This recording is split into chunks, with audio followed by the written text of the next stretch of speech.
Avez-vous déjà vu...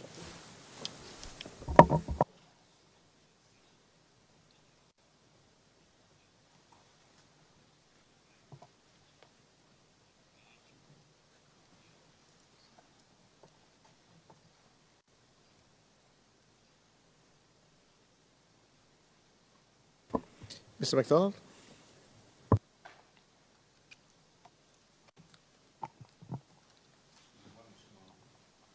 Excusez-moi, M. Mangou. Est-ce que vous avez déjà vu ce communiqué du gouvernement à la télé? Oui, j'ai vu ce communiqué du gouvernement à la télé. À votre connaissance, est-ce qu'il y a eu une enquête par la suite pour voir si des femmes étaient mortes, outre le fait de votre enquête interne pour demandant à M. Detto-Leto? Est-ce qu'il y a eu une enquête qui est allée au-delà de cela pour déterminer si effectivement il y avait des femmes qui étaient mortes? Nous avons demandé qu'une enquête soit faite.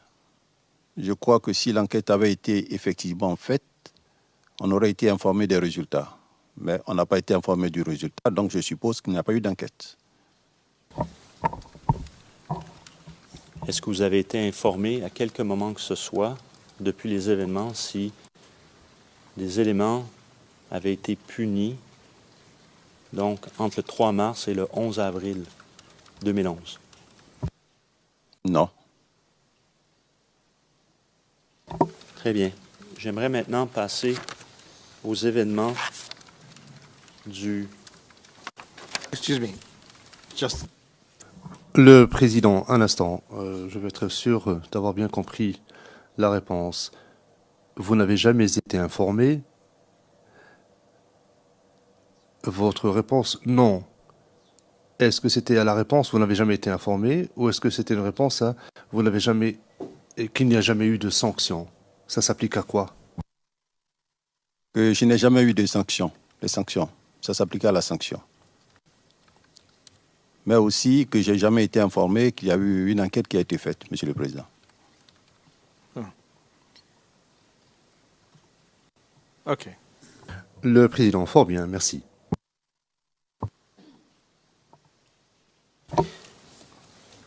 Le 17, pardon, les événements du marché d'Abobo.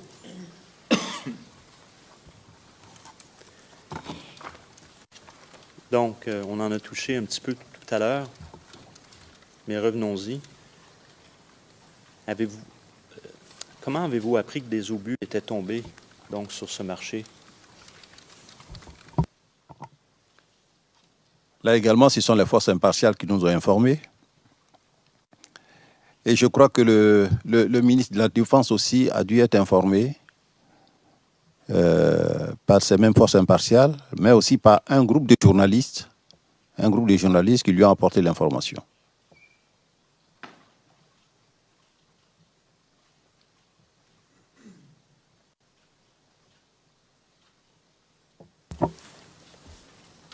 Avez-vous fait enquête?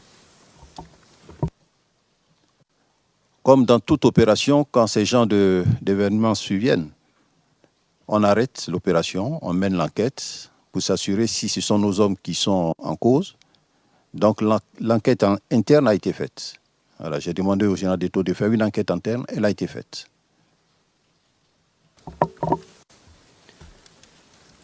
Qui des forces impartiales vous a informé? Et qu'est-ce que cette personne vous a dit? Alors, c'est le général Palacé qui m'a informé. Et là, il m'a dit, il m'a donné il m'a dit qu'il y avait, je crois, 3 personnes qui seraient mortes.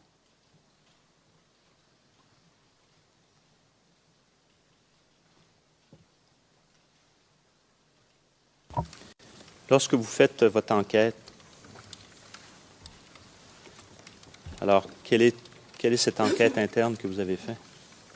Alors l'enquête interne, c'était de poser la question, de savoir si effectivement nos éléments avaient tiré. Non, ils n'ont pas tiré. Et quand nous-mêmes, nous voyons les caractéristiques de l'arme, le mortier 60, comme je l'ai souligné, qui est une arme d'infanterie, avec laquelle on peut effectuer un tir de 100 à 1000. Nos éléments étaient au camp commando. À vol d'oiseau, ça peut être à 1500, 2000 mètres.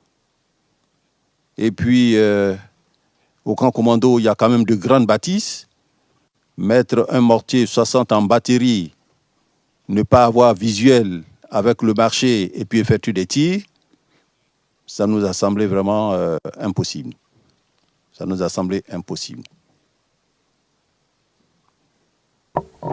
Qu'est-ce que M. Detto-Letto vous a mentionné?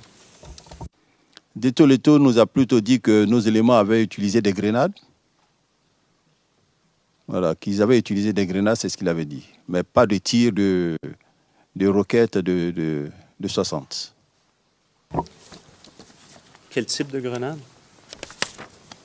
Nous avons deux types de grenades. Nous avons les grenades offensives. Nous avons les grenades défensives. Je vous ai défini chaque grenade ici, mais je reprends. Est-ce que c'est une offensive ou une défensive qui a été utilisée? Est-ce que M. Detto-Letto l'a mentionné? Non, mais il ne l'a pas précisé expressément. D'accord.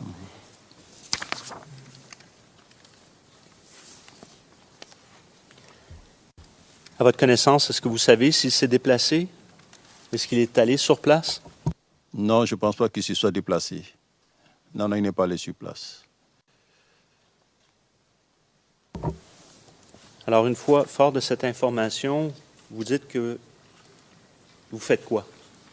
Lorsque vous avez ces informations de M. Detto-Letto, du commandant Detto-Letto, pardon, général, vous faites quoi? Alors, quand j'ai une information terrain, la première personne à qui je rencontre, c'est le ministre de la Défense. Je rencontre le ministre de la Défense. Lui a été informé déjà. Donc, des résultats de l'enquête, je lui ai fait le compte-rendu.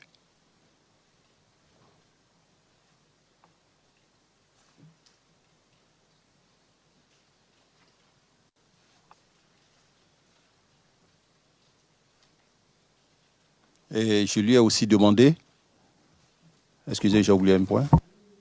Je lui ai aussi demandé de faire mener une enquête générale.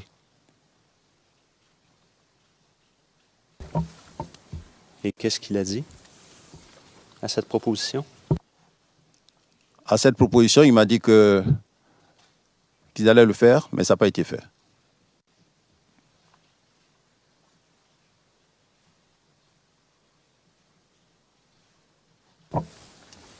Est-ce que le président a été informé, le président de la République? Pas par moi, mais je crois que le ministre a dû lui rendre compte.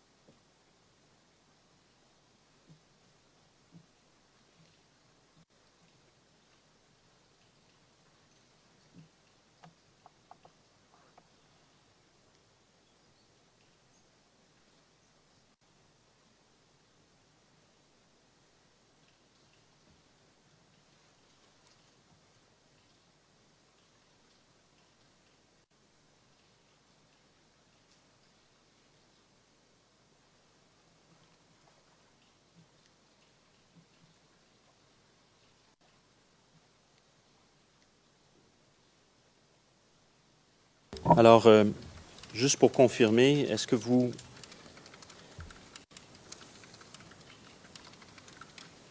au sujet de votre proposition de diligenter une enquête, cette suggestion que vous faites au ministre, est-ce que vous savez si cette information a été communiquée au président? Je ne peux pas être affirmatif. J'ai rendu compte au ministre. Je sais qu'il a dû certainement rendre compte au président de la République.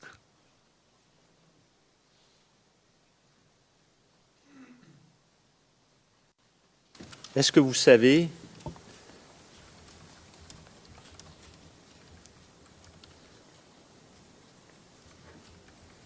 Est-ce que vous avez donné l'autorisation à quelque moment que ce soit, au moment des faits, pour l'autorisation de mortier, peu importe le calibre, de quelque mortier que ce soit? Monsieur le Président.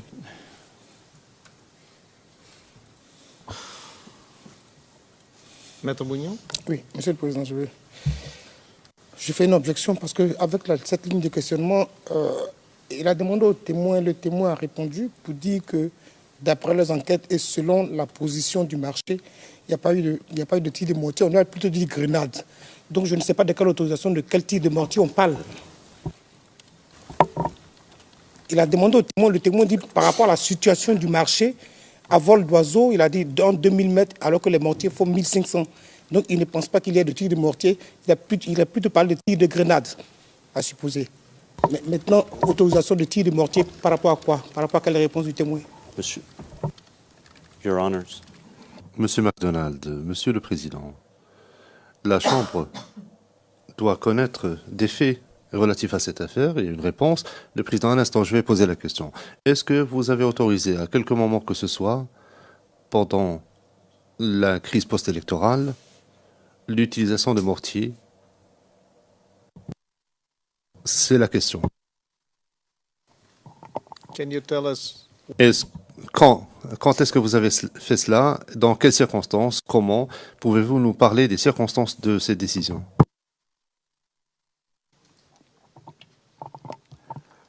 Oui, Monsieur le Président, je l'ai déjà dit ici, j'ai autorisé personnellement, à la demande du général d'Eto, 2 tirs au mortier. Le premier tir, avant la première progression, à partir de la Maca, un tir au mortier 60 dans la forêt du Banco, qui était un tir de flambage et un tir d'assernement. Tir de flambage, pourquoi? Parce que le mortier, quand il sort du magasin d'armes, après qu'on ait fait l'entretien, on met toujours un peu d'huile pour que les parties ne rouillent pas. Donc quand on sort, on nettoie, mais il y a encore de l'huile. Tir de flambage, ça brûle l'huile pour permettre au tube d'être plus lisse. Tir d'harcèlement, pourquoi? Parce que nos éléments devaient passer par là. Et quand on longe une forêt, quelquefois on est surpris, on peut être attaqué, on peut tomber dans une embuscade. Donc ce tir avait pour objectif de voir s'il y avait quelqu'un, la présence ennemie dedans, pour que l'ennemi puisse répondre au tir que nous avons effectué. Quand ça a été fait, il n'y a pas eu de réponse, nous avons pu reprendre notre progression. Le deuxième tir que j'ai autorisé, c'est au mortier de 120. Et j'expliquais aussi pourquoi on a fait partir l'arme sur le terrain. Arme impressionnante. Je vous avais dit que ça fait près de 6 kilos. Le canon, ça fait 3 mètres 20. Pour montrer l'arme, son effet, et ne pas avoir à nous en servir contre la population. Parce que vous imaginez un mortier de 120 qui tombe au milieu des habitations, c'est sûr qu'on n'aurait pas trouvé Abobo dans l'état où il était. Donc là, nous avons effectué également un tir de flambage et un tir d'arrêt. Un tir de flambage, donc ça je l'ai expliqué. Le tir d'arrêt, c'est le tir qu'on a effectué au plus près de la position amie pour arrêter toute manœuvre ennemie si elle devait avoir lieu. À l'issue de ce tir, compte tenu de l'importance de l'arme, et ce n'était pas sa position parce que le tir de mortier, on le retrouve en arrière des positions, j'ai donc demandé au général d'Eto de réintégrer l'arme. Parce que si on la laisse là, dans le repli, on peut laisser l'arme à l'ennemi. Donc cette arme a été réintégrée. Voici donc, Monsieur le Président, les 2 tirs de mortier qui ont eu mon autorisation.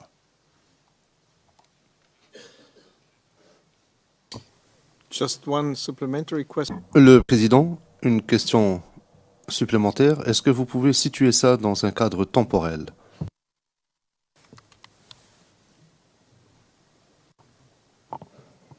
Oui, le tir de mortier, c'était avant la manœuvre, la première phase, donc en position statique. On a effectué le tir, les gens ont repris la progression. Le tir de mortier de 120 c'est quand nos éléments ont amorcé l'offensive, en gros, à 1 km et quelques du carrefour, nous avons effectué le tir, on a retiré l'arme et ils ont pu reprendre leur progression à la deuxième phase de l'opération.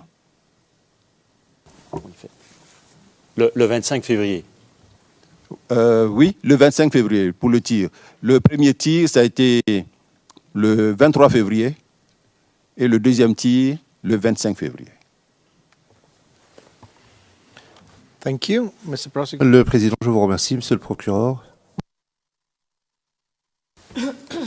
Monsieur Mangou, pour les événements du 3, c'est-à-dire pour les événements du 17,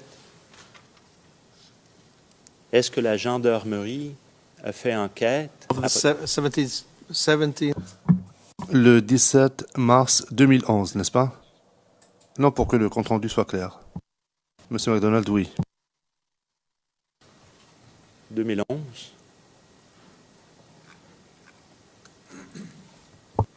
Est-ce que la gendarmerie a diligenté une enquête à ce sujet par rapport aux événements?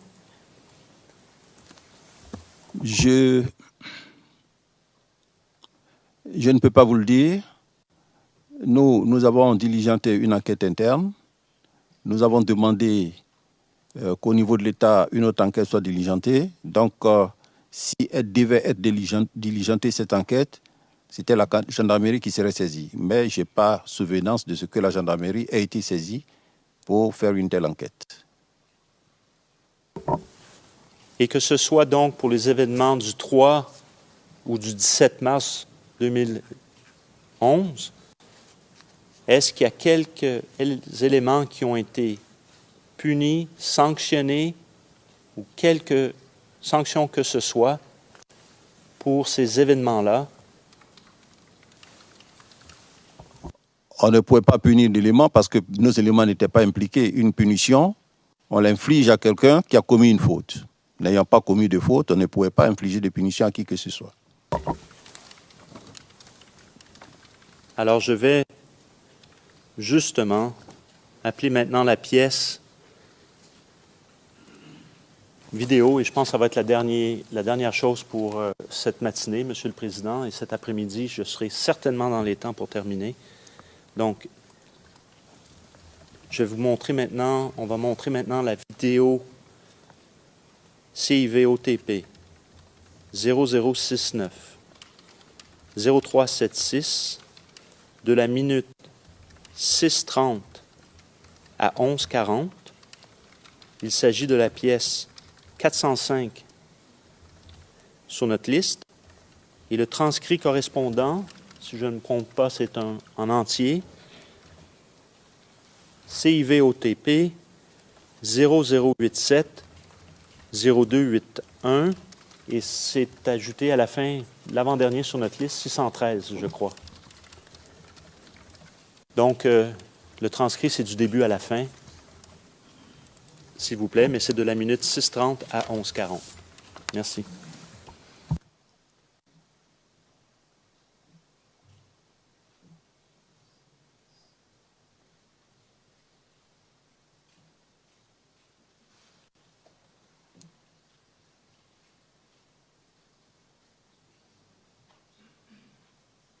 Le gouvernement pense, le gouvernement ivoirien dénonce la manière dont les médias internationaux traitent et présentent les informations sur la Côte d'Ivoire, sur les violences en Côte d'Ivoire. Un communiqué a été produit à cet effet.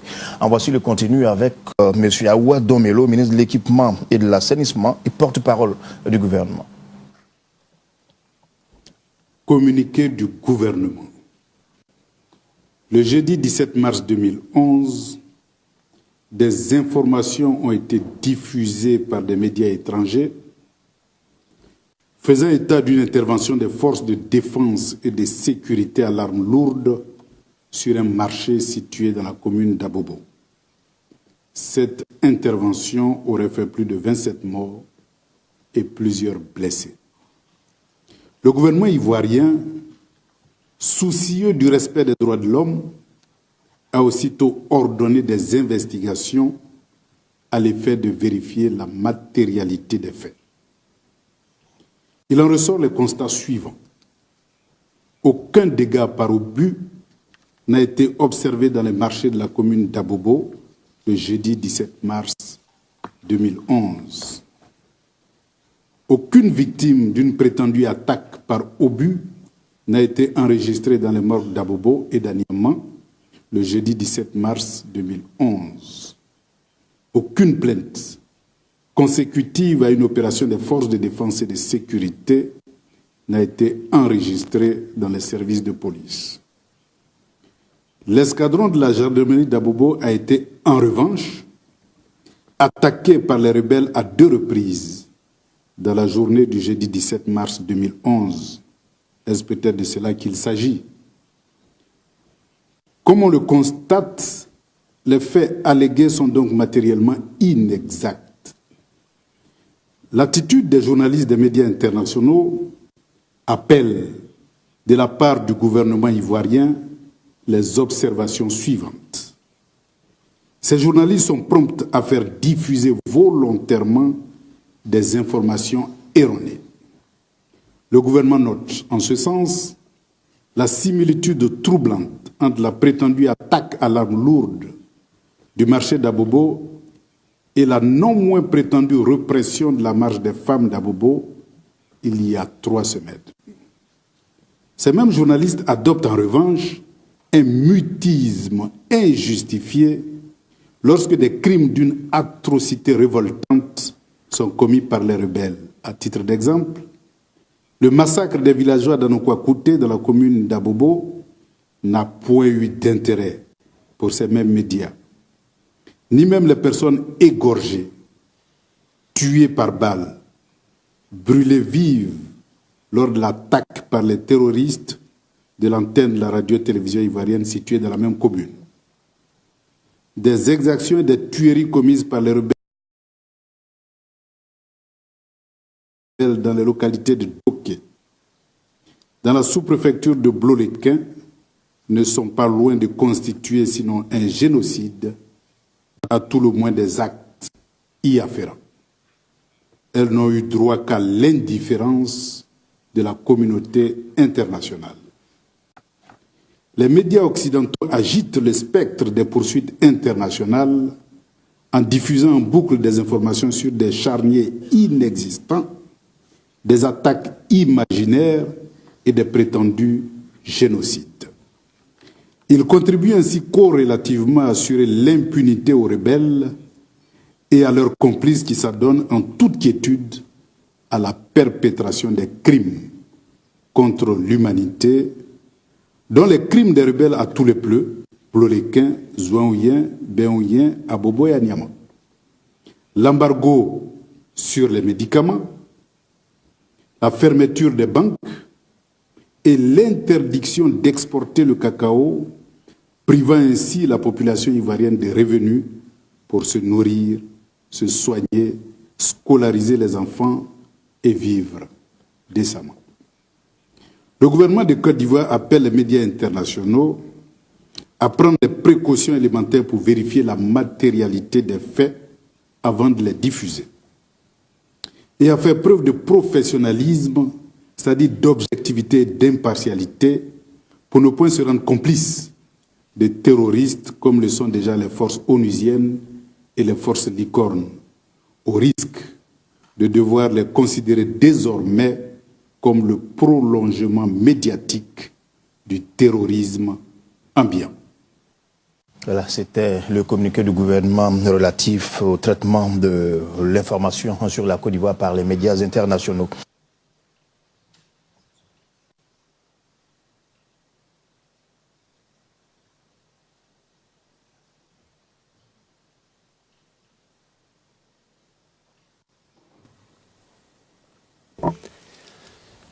Monsieur Mangou,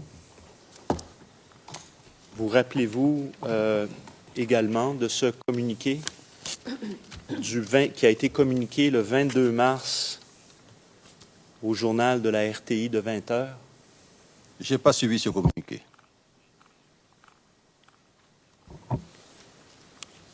Alors, Monsieur le Président, je vous demanderai de prendre la pause déjeuner et nous allons finir avant l'heure. de 16 heures. Ça devrait être assez court, le plus court que l'on peut, mais je ne peux pas vous donner immédiatement, est-ce que ça va être 30 minutes, 45 minutes, mais ça va être avant 16 heures, c'est sûr et certain. And then we go. Le président, après quoi, nous reprendrons lundi, si c'est le but de votre intervention. Nous n'allons pas commencer alors qu'il ne nous restera que 30 minutes. Et je crois que le témoin mérite de se reposer. Donc, dès que l'accusation en aura terminé, nous allons lever l'audience et reprendre lundi matin. Très bien. Nous allons faire notre pause déjeuner maintenant. L'audience est suspendue et nous reprendrons à 14h30. Merci beaucoup. Lever.